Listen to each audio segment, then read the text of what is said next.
On today's video of Narys Kitchen, I will be making a Paleo Coconut Chicken Curry. I like this recipe because it is so creamy and the flavor and aroma is very enticing. I hope you enjoy this meal as much as I do. Melt coconut oil in a skillet over medium-high heat.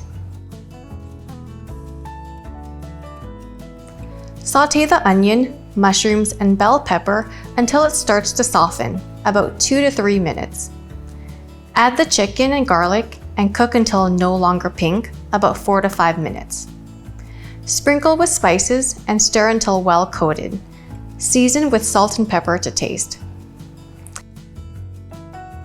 Add the coconut milk and bring to a light boil.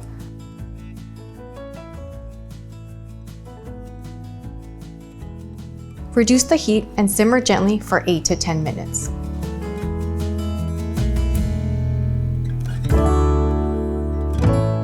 If you would like access to our free guide to paleo eating, please click on the video description and I will see you on the blue.